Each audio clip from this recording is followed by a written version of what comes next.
నేను జయశంకర్ గారితో 60 ఏళ్ల స్వతంత్ర దేశంలో ఏమ గీ నినాదాలు మనం గొడవల మీద చూసేది. ప్రపంచం ఎటుపోతుంది, మనం ఎటుపోతున్నాం, మనం బతికేం సార్ ఈ తెలంగాణ అంటే ఇక అయితే నీతో కావాలని కేసీఆర్ను దండాడాలి. ఇవ్వకుండా నువ్వు గట్టిగా మొండి ఉన్నావు, నువ్వే కొసదాకా నిలబడాలి, ఏం చేస్తావో చేయాలి అని అంటే అట్లాంటి సందర్భాలు. తెలంగాణ అంటే అంత చులకన భావం, ఏహ్య భావం. తెలంగాణలో ఉండే శాసనసభ్యులకు ఓనోను కొంత మనసులో ఉన్నా ఏం చేయగలుగుతాం, మనం ఏం చేయలేం కదా. నేను మీటింగ్లో పెట్టినప్పుడల్లా ప్రతివాడు అన్నా మన ఉద్యోగాలు పోతే తప్ప మన తెలంగాణలో మనం నమ్మరు, ఇది అయ్యేది కాదు పోయేది కాదు, వృధా ప్రయాస అనే ఒక నిర్లిప్తత, నిరాశ, అసహాయ పరిస్థితి ఎల్లడలు కనపడేది. ఈ నిర్లిప్తత ఎంత పెరుగుతూ పోయిందో తెలంగాణ పరిస్థితులు కూడా, సామాజిక పరిస్థితులు కూడా అంత దారుణంగా దిగజారుతూ పోయినాయి. బతుకమ్మ అని ఒక సినిమా తీద్దామని మనం ప్రయత్నం చేసినాం.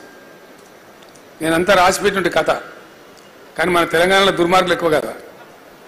వాడు దండన పోయి రిజిస్ట్రేషన్ చేసి వాడు మొదలుపెట్టింది దుకాణం. వాడు ఏం తీయలేదు, సన్నాసాలు ఏం లేదు. యాక్చువల్లీ పోతుగల్ అని ఒక ఊరు ఉంటుందండి. ఆ పోతుగల్ ఊరు పక్కనే ఇంకో ఊరు ఉంటుంది. ఆ ఊరికి మా అక్కనిచ్చినాం. గూడూరు అనే ఊరు ఉంటుంది, మా సిస్టర్ని ఇచ్చినాం. మా ఊర్లో పాఠశాల లేకుండే. ఎంత గొప్పగా ఉండే తెలంగాణ అంటే, నేను ప్రైమరీ స్కూల్ చదువుకున్న టైంలో మా ఊళ్ళో సర్కారు స్కూలే లేదు. నన్ను మా నాయన ఊరికి పంపించింది. అక్కడ కూడా భట్రాజు బల్లే చదువుకున్నాను నేను. తవ్వలు, మానకలు, అడ్డలు, ఈసాలు, పరకలు, బొట్లు, నా చదువు అక్కడి నుంచి ప్రారంభమైంది. పెద్దబాల శిక్ష బాబత్ చదువు. అక్కడ అప్పర్ మానేరు నుంచి వచ్చే కెనాల్ ఏదైతే ఉంటుందో దాన్ని నేను ఈత కొట్టేది. నేను స్వయంగా దాన్ని ఈత కొట్టేది నా దోస్తులతో కలిసి. ఆ పోతుగల్ అనే ఊర్లో చూస్తుండగానే బ్రహ్మాండంగా అద్భుతమైనటువంటి రైస్ మిల్స్ వచ్చినాయి. చాలా పోటీ ఓలు దాదాపు ఒక 15-20 రైస్ మిల్స్ వచ్చినాయి పెద్దవి. అది ఇంచుమించు ఒక వ్యాపార కేంద్రంగా, ఒక వడ్ల కొనుగోలు కేంద్రంగా మారింది. నా కళ్ళ ముందర నేను సాక్షి ఉంది. ఎట్టెట్ల తెలంగాణలో పరిస్థితులు దిగజారుతున్నాయో, ఒక్కటంటే ఒకటి కూడా లేకుండా ఆ రైస్ మిల్ అన్ని మాయమైపోయినాయి. గొప్ప సీన్ ఉండే బతుకమ్మ సినిమా కోసం. ఏ విధంగా పరిస్థితి దిగజారిన తెలంగాణలో అనేదానికి, అప్పర్ మానేరు కాలువ పారినప్పుడు ఎట్లా పెరిగింది, ఆ కాలువ బంద్ అవుతా ఉంటే ఎండిపోతా ఉంటే ఎట్లా పోయింది తెలంగాణ అనే దానికి సజీవ సాక్ష్యంగా నా కళ్ళ ముందు నేను సాక్షిగా ఉన్నటువంటి ఘట్టం. ఇట్లా అనేక చోట్ల ఇక చెప్పుకుంటూ పోతే రేపు గీయాల దాకా చెప్పిన ఉడవది. అందరు బాధితులే. బంజారాహిల్స్లో అప్పుడు మన కార్యాలయం ఉండే. కూర్చొని ఉన్నాం మధ్యాహ్నం పూట. మహబూబ్నగర్ జిల్లా నుంచి ఒక 30-40 మంది రైతులు వచ్చారు. వాళ్ళు లోపలికి చెప్పాను, సార్ మహబూబ్నగర్ జిల్లా వాళ్ళు వచ్చారు, కలుస్తారట. సరే రమ్మని హాళ్ళకి పోయి, నేను హాళ్ళకి పోయి మంది ఎక్కువ ఉన్నాను వాళ్ళని పిలుచుకొని ఛాయ్కి దాటి కూర్చొని ఏం సంగతి అంతా బాగున్నారా అంటే, ఇక ఏం బాగున్నాం సార్, బతకలేక హైదరాబాద్కి వచ్చినాం.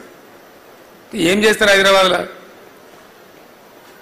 ఛాయ్ అడ్డకూలి సరిగా ఏ పని దొరికితే ఆ పని, ఈ పని ఏం లేదు, అడ్డా మీద పోయి కూర్చుంటాము, ఏది దొరకదు అని వాళ్ళు ఏం చెప్పారు. ఈయననే మా భూస్వామి సార్, ఈయననే మా రెడ్డి, ఆ జిల్లాలో మాట్లాడతారు అట్లా. ఈయననే మా రెడ్డి సార్, మా గీనే భూములు మేము పనిచేసేది, ఈయనకు 60 ఎకరాల భూమి ఉంది, బతకలేక ఈయన కూడా మాతో వచ్చిందని చెప్పి. మరి ఏం చేస్తున్నా, ఆయన కూడా కూలి పని చేస్తున్నట్టే లేదు సార్, ఇక మా పటేలని మేము ఇజ్జత్కు మొక్కద్దామని పెట్టుకున్నాము, మాకు ఇచ్చే కూలి లెక్కలు అతను పెద్ద మనిషిలాగా పెట్టుకున్నాము, మా కళ్ళ ముందే ఆయన కూలి చేయడం ఇష్టం లేక అని కళ్ళకు నీళ్ళు తీసుకొని చెప్పారు వాళ్ళు.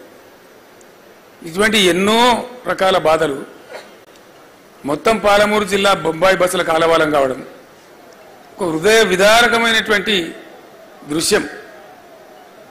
కానీ దురదృష్టం ఏంటంటే, ఆనాడు ఉన్నటువంటి తెలంగాణలో ఉన్నటువంటి కాంగ్రెస్ నాయకులు కానీ, టీడీపీ నాయకులు కానీ కేవలం రాజకీయాలు, వాళ్ళ పదవులు వాళ్ళ కోసం చూసుకున్నారు తప్ప ఒక్కడు కూడా గట్టిగా స్పందించి తెలంగాణ కోసం మాట్లాడాలి, కనీసం వాళ్ళ జిల్లాకు జరిగే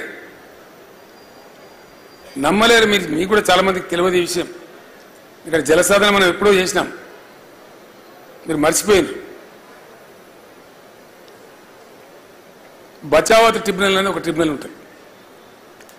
1974లో వాళ్ళు 2 నదుల నీళ్లు కేటాయించినారు. గోదావరి కృష్ణా నది నీళ్ళు